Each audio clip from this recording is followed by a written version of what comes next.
मंडळी, आपला महाराष्ट्र नेमका कोणत्या दिशेला चाललाय हा प्रश्न पडलाय। त्याचं कारण आहे ओवेसींच्या एमआयएमनं महापालिका निवडणुकीत मारलेली मुसंडी। धार्मिक कट्टरतावादी राजकारण करणाऱ्या एमआयएमला मिळालेल्या यशानं सगळ्यांची चिंता वाढली आहे। कारण कागदावर लोकशाहीवादी आणि माईकवरून धार्मिक कट्टरतावादाची गरळ ओकणाऱ्या एमआयएमला मुस्लिमांनी फारसं कधी जवळ केलं नव्हतं। तरीही प्रतीक आणि भावनिक अस्मितेच्या नावाखाली लोकांना भडकवण्याचं काम करणाऱ्या एमआयएमला निवडणुकीत मिळालेलं यश नेमकं काय दर्शवतंय?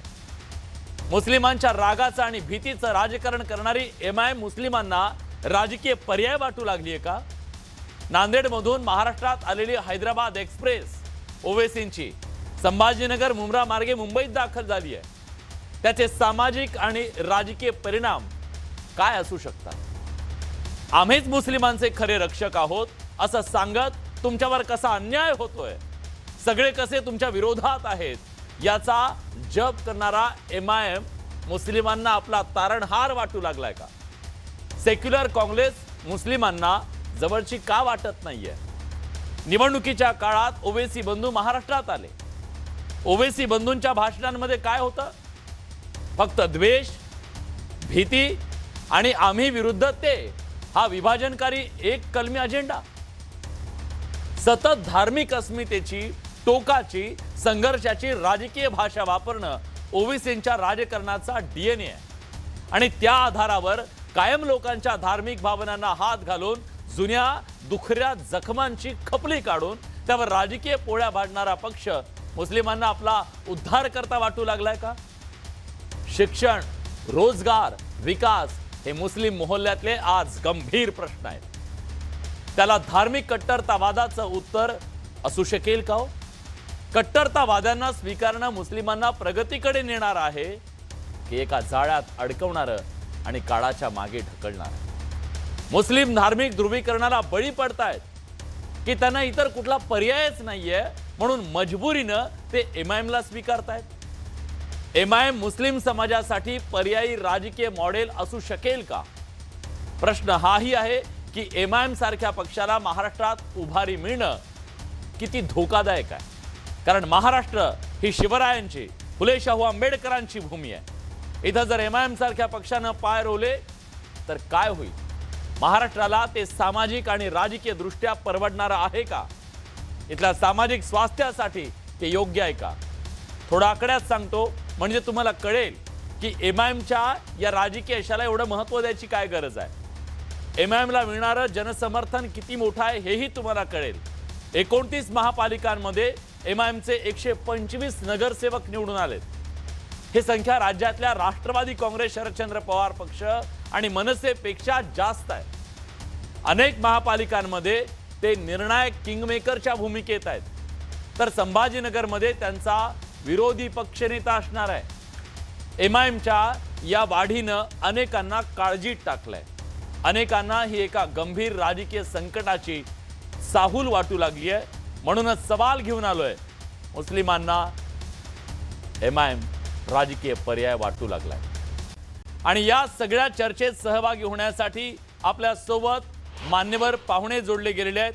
आपल्या सोबत आहेत काँग्रेसचे प्रदेश सचिव तौफिक मुलानी। तौफिकजी, स्वागत आहे तुमचं। आपल्या सोबत नगरसेविका सहेर शेख सुद्धा जोडले गेलेले आहेत, ज्या एमआयएमच्या नगरसेविका आहेत मुंब्र्यातल्या। सहेरजी, तुमचंही स्वागत आहे। आपल्या सोबत शमशेद्दीन तांबोळी आहेत, मुस्लिम सत्यशोधक मंडळाचे अध्यक्ष आहेत। आपण त्यांना सातत्याने ऐकत असतो आणि वेगवेगळ्या चळवळीमध्ये ते सहभागी असतात आणि सातत्यानं ते पुरोगामी आवाज उठवत असतात। तसंच राजकीय विश्लेषक असलेले समर खडक आपल्या सोबत आहेत, ज्येष्ठ पत्रकार आहेत।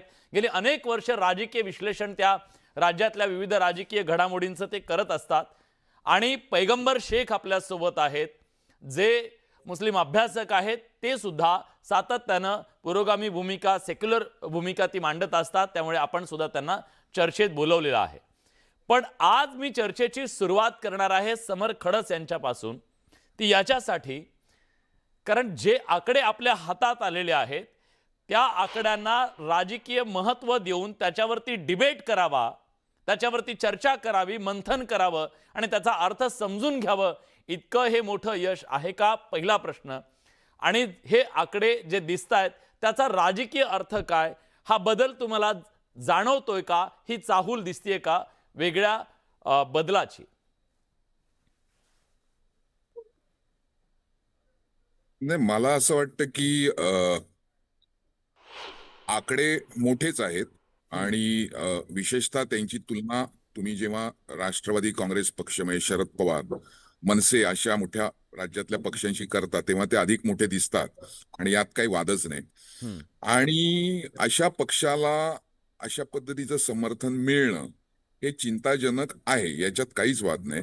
परंतु कुठची गोष्ट जमातवाद किंवा कुठलीही राजकारण समाजकारण हे कधीही डायलेक्टिकल असतं, परस्परावलंबी असतं.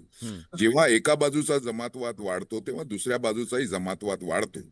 जेव्हा भारतीय जनता पक्षासारखे पक्ष एकही मुस्लिम उमेदवार देणार नसतील तर एकतर इथला जो मुस्लिम समाज आहे त्याला लोकप्रतिनिधी म्हणून रिप्रेझेंटेशन दुसरीकडे शोधावंच लागणार. आणि ते म्हणजे अनेकदा भारतीय जनता पक्षाच्या नेत्यांचं असं म्हणणं असतं की मुस्लिम आम्हाला मत देत नाहीत. बरोबर आहे, तुमच्या ज्या काही भूमिका असतील त्या भूमिकेला विरोध असल्यामुळे देत नसतील, परंतु तुम्ही रिप्रेझेंटेशन शून्य जर देत असाल आपल्या मतदार उमेदवार यादीमध्ये, तर ते तुमच्याकडे रिप्रेझेंटेशन, तुम्ही त्यांना मत मागण्याचाही कितपत अधिकार उरतो हा एक प्रश्न उरला. दुसरा मुद्दा असा की काँग्रेस सारखे पक्ष हे का झालंय तुम्ही लक्षात घ्या. जर हे तुम्हाला लोकसभा किंवा विधानसभेला दिसलं नाही, याचं कारण असं आहे की तेव्हा इंडिया आघाडी होती. या राज्यातले सगळे जे काही कोट अनकोट सेक्युलर पक्ष आहेत, म्हणजे कोट अनकोट मी यासाठी म्हणतो की त्यांच्या धारणा कितपत सेक्युलर आहेत याच्यावर पुन्हा प्रश्नचिन्ह निर्माण होऊ शकतं, परंतु ऑन पेपर तरी ते सेक्युलर आहेत. असे पक्ष एकत्र आल्याने एक ताकद दिसत होती. स्वातंत्र्यानंतर या देशातल्या मुस्लिमांनी अशा पक्षालाच कायम मतदान केलेलं आहे ज्यांचं नेतृत्व हे हिंदू नेत्याकडे राहिलेलं आहे आणि त्यांना एक हिंदू जनाधार आहे. मग तो काँग्रेस असेल, जनता पार्टी असेल, जनता दल असेल, समाजवादी पार्टी असेल किंवा दक्षिण भारतामध्ये द्रमुक असेल, अण्णा द्रमुक असेल, तेलुगू देसम असेल, या सगळ्या पक्षांना राहिले. यावेळी जसे एमआयएमचे आलेले आहेत मुंबईमध्ये, खास करून मला तुम्हाला याकडे लक्ष वेधायचंय. शिवसेनेच्या अनेक नगरसेवकांना मुस्लिमांनी मतं दिली आणि मुस्लिम मतांवर शिवसेनेचे नगरसेवक अनेक ठिकाणी निवडून आलेले आहेत. धारावीत आलेले आहेत, नावट्टी सारख्या ठिकाणी आलेले आहेत, जोगेश्वरीत आलेले आहेत. मला वाटतं शिवसेनेचे 2 मुस्लिम नगरसेवक सुद्धा आले. प्रश्न असा आहे की एमआयएम सारखा पक्ष जेव्हा अशा पद्धतीने येतो तेव्हा त्याच्या 2 गोष्टी महत्वाच्या आहेत असं मला वाटतं. एक तर काँग्रेस सारख्या पक्षाने जो अट्टाहास केला खास करून मुंबई सारख्या ठिकाणी की आम्ही वेगळे लढणार, ते वेगळं लढून त्यांनी काय मिळवलं हे त्यांच्या नेत्यांना माहिती, महाराष्ट्रात मुंबईतल्या माहिती, महाराष्ट्रातल्या माहिती आणि दिल्लीत त्यांचे जे कोणी गांधी घराणं आणि इतर जे कोणी त्यांचे मोठे नेते आहेत त्यांना माहिती. परंतु ही आघाडी तुटल्याने मुस्लिम समाजामध्ये असा एक मोठा संदेश गेला की काँग्रेस काही जिंकू शकत नाही.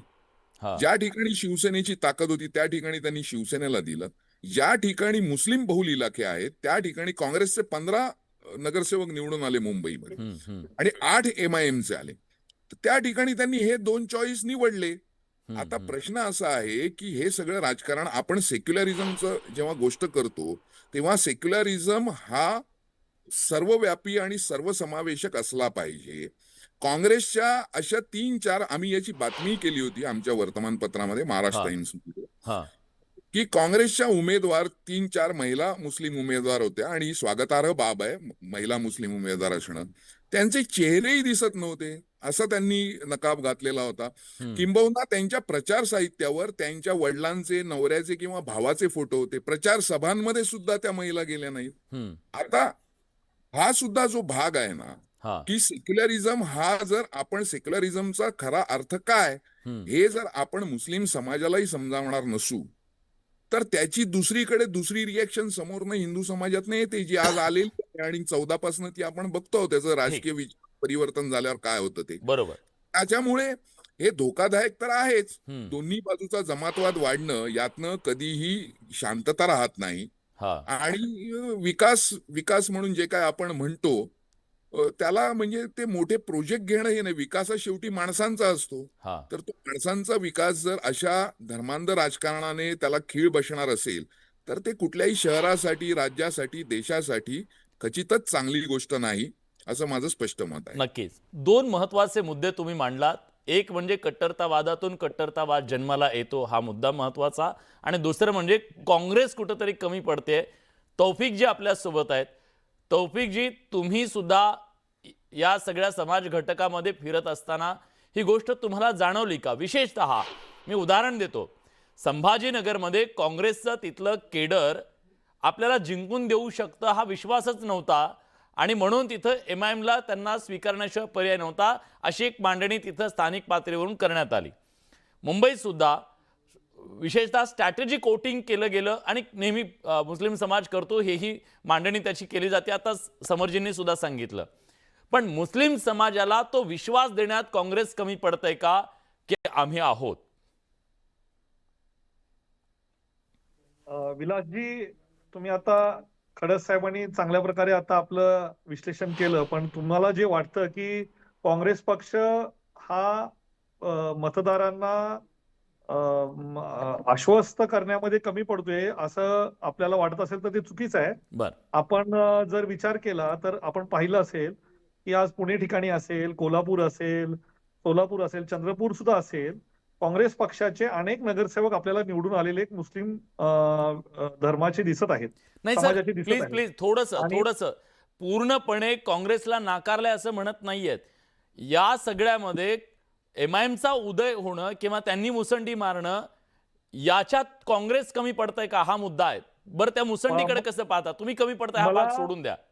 मला विलासजी असं वाटत नाही हम्म, की काँग्रेस कमी पडतीये. स्थानिक जे बघा, ही निवडणूक जी असते महानगरपालिकांची, आपल्यालाही माहिती आहे हा की या निवडणुका या स्थानिक चेहऱ्यावर आणि तेथील स्थानिक प्रश्नावर, तिथल्या स्थानिक मुद्द्यावर आणि स्थानिक चेहरा हा या निवडणुकीचा एक प्रमुख त्यामध्ये आपण मुद्दा असू शकतो. हा आपण जर बघितलं असेल तर आज नांदेड सारख्या ठिकाणी सुद्धा पूर्वी MIMचे काय संख्या होती, नांदेडमध्ये MIMचं किती वारं होतं, आणि आज MIMचं विदर्भामध्ये म्हणा किंवा आज धुळेमध्ये सुद्धा तुम्ही बघितलं असेल तर आपण विचार केला तर मागच्या महानगरपालिकेच्या निवडणुकीपेक्षा आता MIM वाढली आहे असं वाटतंय का आपल्याला? एखाद्या मालेगावासारख्या ठिकाणी संख्या त्यांची वाढली निश्चितपणे योग्य आहे, पण ही जी निवडणूक होते ही स्थानिक मुद्दा असेल, तिथले स्थानिक लोकप्रतिनिधी असतील, यावर इलेक्शन होत असते. काँग्रेस कमी पडली असं मला वाटत नाही. ठीक आहे. पण हे तरी मान्य करता की MIM वाढणं हे तुमच्यासाठी धोक्याची घंटा आहे, हो की नाही? एवढं सांगा. MIM वाढणं ही सर्वच सेक्युलर पक्षांसाठी धोक्याची घंटा आहे. ठीक आहे. मला माहिती आहे तुमच्या अडचणी काय आहेत, हे बोलताना सुद्धा तेवढं तुम्ही मनमोकळेपणाने बोलू शकणार नाहीत. ही अडचण मी समजू शकतो. पण नाही, नाही, अडचण मी नाही. मी आज नाही तौफिकजी, ते ठीक आहे, पण मी आज तुमच्यासाठी 3 पाहुणे असे आणलेले आहेत जे मनमोकळेपणाने बोलू शकतात. शमशुद्दीन तांबोळे आपल्यासोबत आहेत. सर, चळवळ तुमची सुरू आहे, पण चळवळीला ज्या प्रकारे इतकी वर्षांच्या चळवळीला जे फळ मिळायला हवं ते उलट्या दिशेनं जास्त जाताना दिसतंय. विशेषतः त्यांचा प्रभाव जास्त दिसतोय.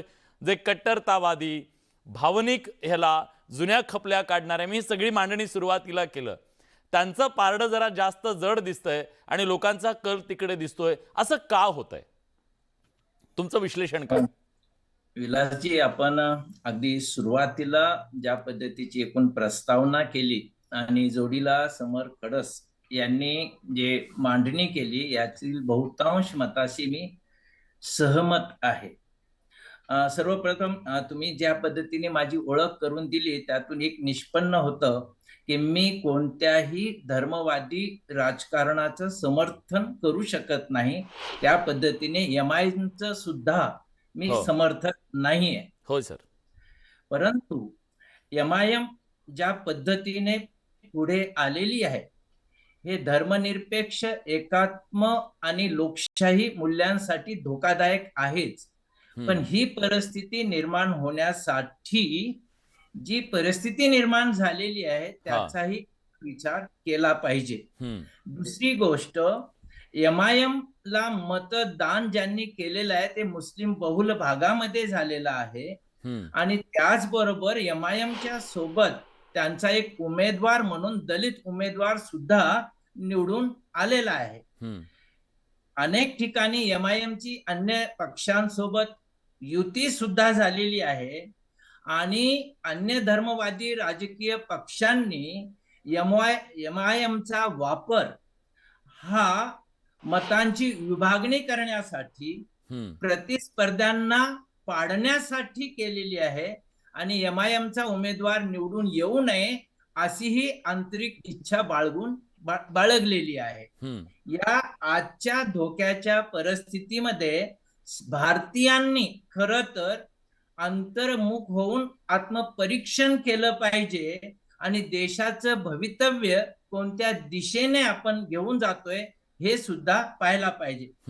आणि म्हणून हे मजलिसे इत्तेहादुल मुस्लिमीन या पक्षामध्ये जसं मुस्लिम आहे तसं भारतीय जनता पक्षामध्ये किती भारतीय आहे हे सुद्धा आपल्याला तपासलं पाहिजे, की जे इतर वेळा आपण करत नाही.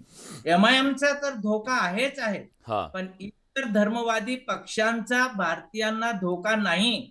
ते मागे जात नाहीत, ते प्रतिगामी होत नाहीत असंही आपल्याला म्हणता येत नाही. MIM हा पक्ष निवडणूक आयोगाने मान्यता दिलेला असा हा पक्ष आहे.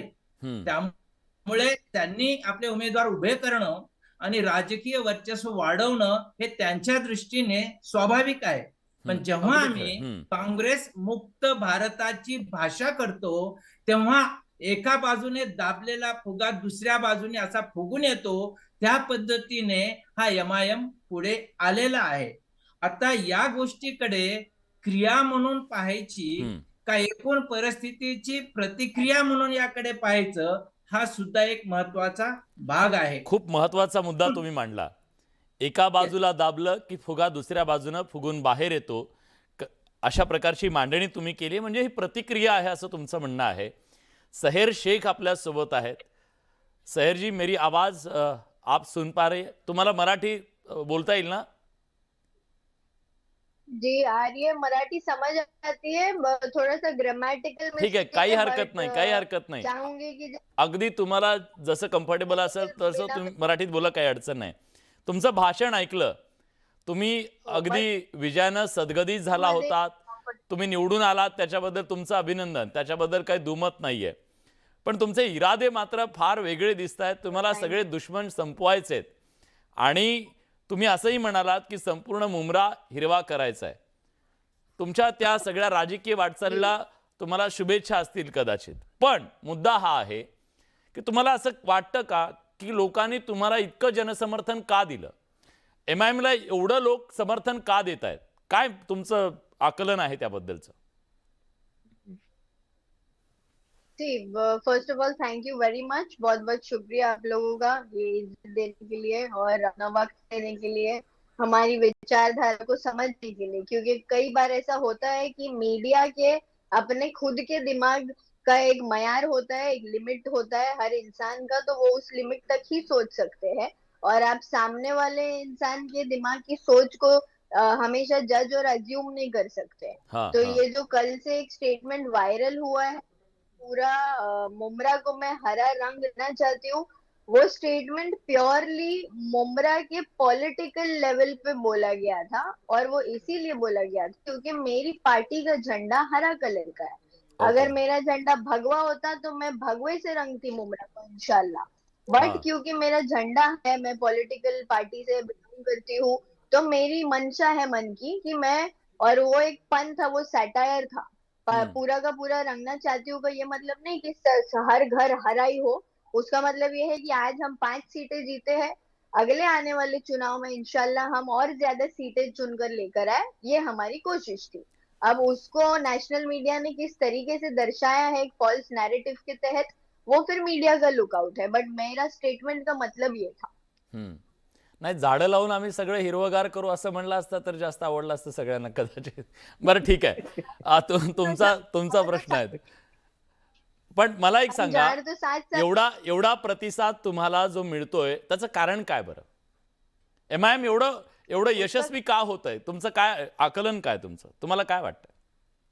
और महाराष्ट्र का अगर आप देखें तो महाराष्ट्र में 125 सीट्स आई है और एमआईएम को एक हिसाब से एक कम्युनल नजरों से देखा जाता है, क्योंकि एमआईएम का नाम ही है ना ऐसा। हाँ, लोगों हाँ। को लगता है कि हम महाराष्ट्र में रह रहे हैं, हम इंडिया में रह रहे हैं, तो पार्टी का नाम ऐसा है तो वो काम भी सिर्फ मुसलमानों के लिए ही करती रहेगी। बट ये सरासर झूठ है। एमआईएम ने आज तक जितना भी काम किया है, चाहे वो हैदराबाद हो, औरंगाबाद हो, तेलंगाना हो, जितने भी आप स्टेट्स ले लीजिए, वहां पर क्या मुस्लिमों के अलावा कोई और धर्म जात के लोग नहीं रहते हैं। और कई सारे कास्ट के लोग रहते हैं जिनका एमआईएम ने कई हद तक फायदा किया है। और उनको काम जब वो करते हैं, जो भी डेवलपमेंट के काम हैदराबाद में भी हुए हैं, चाहे आप फ्री हॉस्पिटल्स ले लीजिए, free health checkup, medical care, फिर इंफ्रास्ट्रक्चर ले लो, आप यतीम खाने ले लो, गर्ल्स हॉस्टल ले लो, ऐसे सारे डेवलपमेंट के काम सिर्फ मुस्लिमों के लिए नहीं किए जाते। हम उधर पे एक स्टिकर या कुछ नाम नहीं दे देते कि ये सिर्फ मुसलमान के लिए है, यहाँ कोई हिंदू नहीं आएगा। अगर ऐसा किया जा रहा है तो फिर आप उसको धर्म और जात के साथ जोड़ सकते हो, लेकिन एमआईएम जो काम करती है वो हर एक कम्युनिटी के लिए करती है, इसीलिए इंसानियत के लिए काम किया जाता है, कोई एक धर्म और जात के लिए नहीं। तो इसीलिए काम के ऊपर काम के बेसिस ठीक पे, आहे. ये तो मैंने आपको कामाच्या महाराष्ट्र बळावर का तुम्हाला बताया, यश आपने मिळालं. मी मुंबई येतो का पूछा तुमच्याकडे है येतो. अगर मला पैगंबर शेख यांना विचारायचं आहे. पैगंबर, ओवेसी असतील किंवा मग त्यांचे इतर नेते असतील, हे सातत्यानं त्यांच्या भाषणात संविधानाचा उल्लेख नक्की करत असतात. बऱ्याचदा ते कायद्याचा उल्लेख करत असतात, ह्या सगळ्या गोष्टींचा उल्लेख करतात. पण केवळ उल्लेख केल्यानंतर पुन्हा मग सगळं धार्मिक राजकारण, भावना चिथावणं, भडकवणं, ह्या सगळ्या गोष्टी होत असतात. तुम्हाला असं वाटतं का की हे ध्रुवीकरणाचं जे राजकारण आहे ते राजकारण यशस्वी होताना दिसतंय? ध्रुवीकरणाचं राजकारणाला मुस्लिम समाज बळी पडतोय का आणि सेक्युलर पक्षांपासून तो दूर जातोय का, की आता त्यांना हाच पक्ष सेक्युलर वाटायला लागलाय?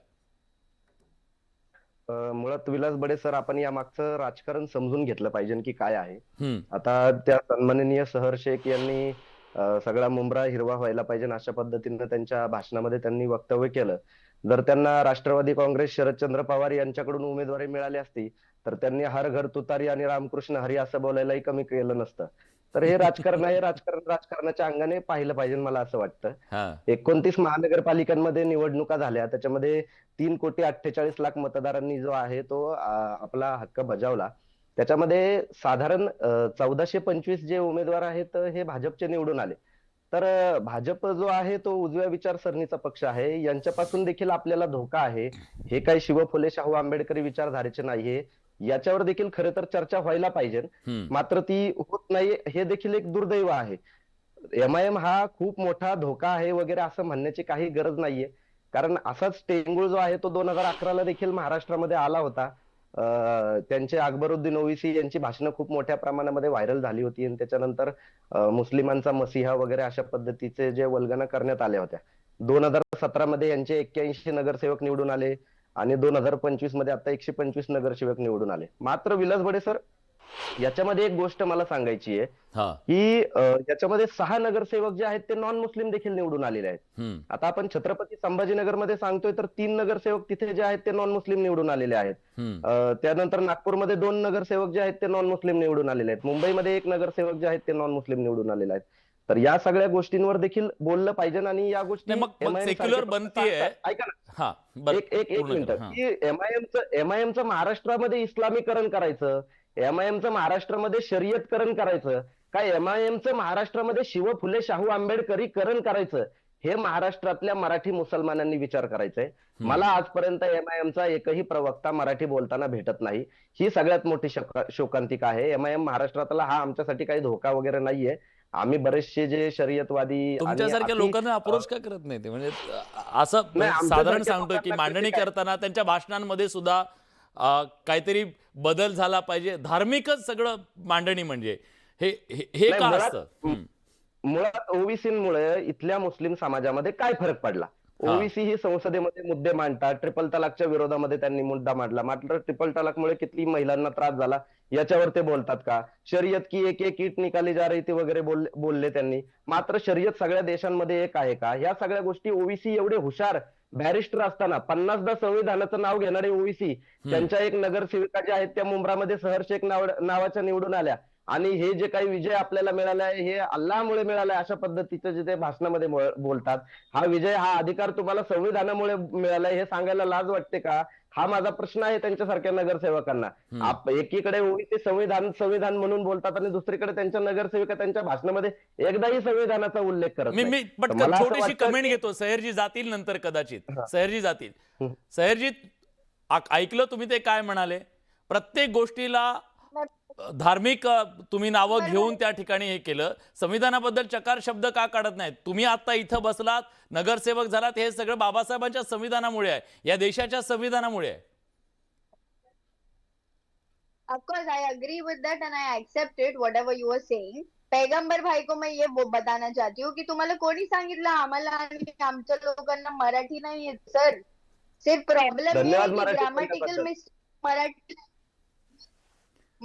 मराठी लैंग्वेज की अस्मिता और सभ्यता ऐसी है कि मैं उसकी डिसरिस्पेक्ट नहीं करना चाहती हूँ कोई भी ग्रामेटिकल एरर करके. नाही, काही नाही, तो काही आप बिंदास जब बोला. अपने स्टेटमेंट बोला, पास बोला. करते बाहेरच्या देशातले लोक कोण येऊन बोलतात समजतो? 2-3 ओळी आपलं, काही अडचण नाही. आम्ही समजून घेऊ.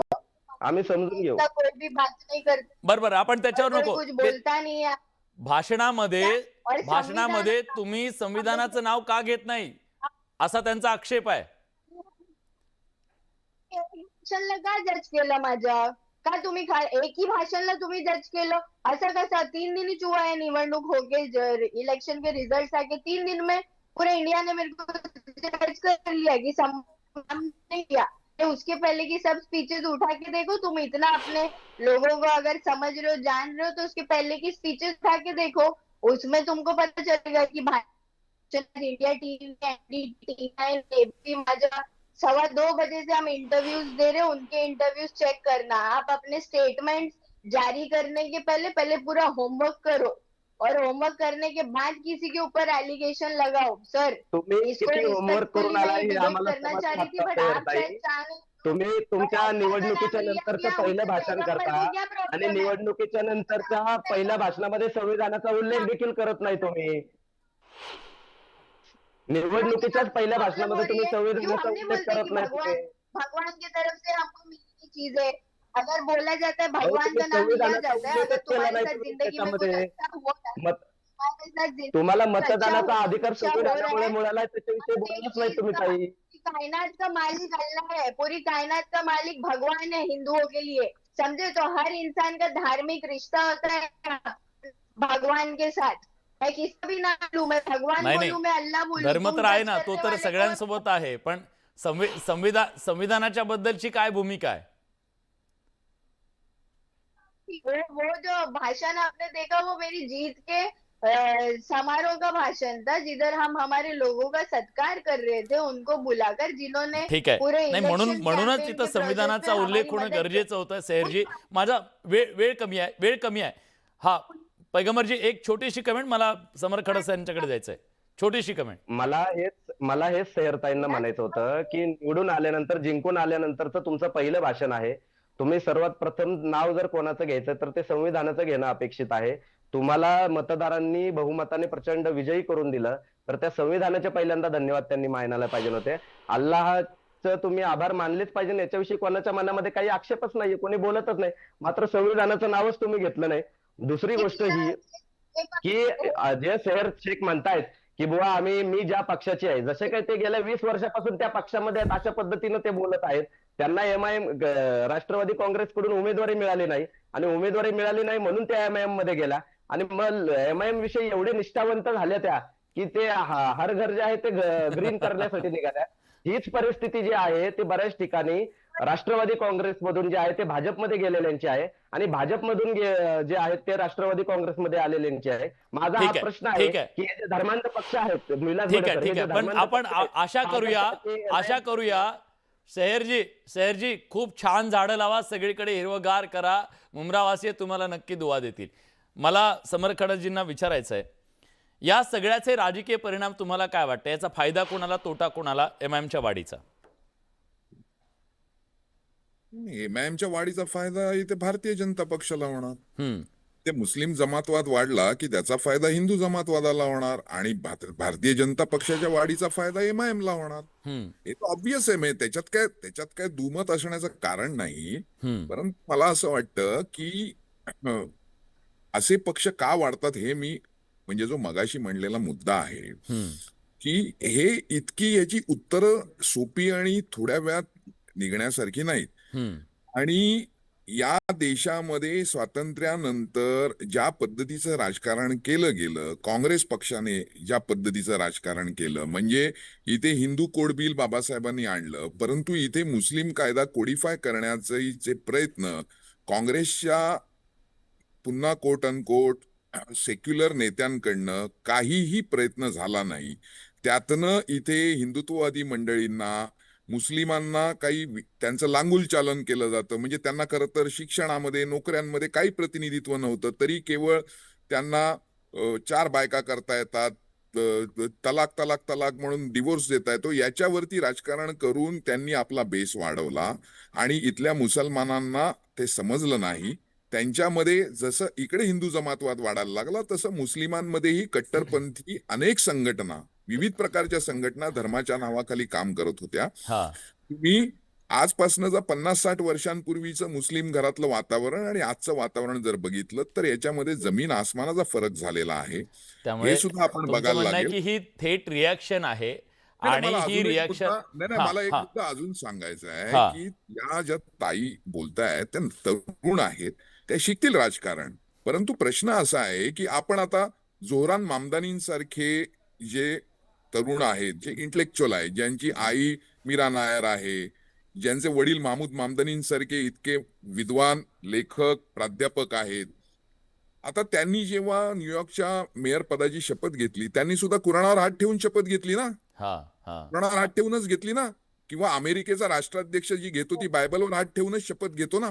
हम्म, प्रश्न असा आहे की तुम्ही कुठल्या पद्धतीचं राजकारण करता. आणि MIM ही जी काय संघटना आहे, ही या संघटनेचं जे काय नाव आहे, हे नावच मुस्लिम संघटनेचं, मुस्लिमांची संघटना, मजलिसे मुस्लिमीन अशी संघटना इथे हिंदूंना रिप्रेझेंटेशन कसं काय देऊ शकेल. आणि मग या हाच खरं तर मुद्दा आहे की या सगळ्यातनं पुन्हा ध्रुवीकरणाचं राजकारण बळावू शकतं आणि ध्रुवीकरणाचं राजकारण जर बळावलं दोन्ही बाजूनी तर निश्चितपणे समाजाची जी सामाजिक वीण आहे, एकोपा आहे, त्या एकोप्याला कुठे धक्का लागता कामा नये, त्याची काळजी घेणं गरजेचं आहे. या धार्मिक जरी संघटना असल्या त्यांचं लोकशाहीकरण झालं आणि त्या सर्वसमावेशक झाल्या तर निश्चितपणे लोकशाहीला ते मारक असण्याचं काही कारण नाही आहे, ते चांगलंच आहे. पण त्या दृष्टीनं वाटचाल व्हायला हवी, ना की धार्मिक ध्रुवीकरणाचं राजकारण करण्यासाठी. आज या चर्चेत आपण सगळेजण आलात, आपली भूमिका मांडली, त्याबद्दल सगळ्यांचे मनापासून आभार. मुद्दा आणि हेतू या चर्चेचा अतिशय स्पष्ट होता, न्यूज 18 मराठीचा, बडे मुद्देचा. या चर्चेत आम्हाला कुठलेही वाद घालायचे नव्हते. दोन धर्मांना समोरासमोर आणून पुन्हा ध्रुवीकरणाच्या राजकारणाला खत पाणी घालायचं नव्हतं. आम्हाला मुळात जाऊन हा प्रश्न समजून घ्यायचा होता, त्याची उकल करायची होती, म्हणून आज हा चर्चेला मुद्दा आणला. तुम्हाला कसा वाटला याबद्दलची चर्चा, तुमची प्रतिक्रिया नक्की कळवा. TRP साठी नाही, पण आम्ही हे केलेलं आहे समाजाच्या हितासाठी. बडे मुद्देच्या माध्यमातून जेव्हा आपण हा प्रश्न विचारला की मुस्लिमांना MIM हाच राजकीय पर्याय वाटतोय का, प्रेक्षकांचं काय मत आहे बघा. 72% प्रेक्षकांना वाटतंय होय, तर 28% प्रेक्षकांना नाही असं वाटतंय. तर प्रेक्षकांनी आपला कौल दिलेला आहे. यासोबत बडे मुद्देच्या चर्चेत आपण इथेच थांबतोय. धन्यवाद.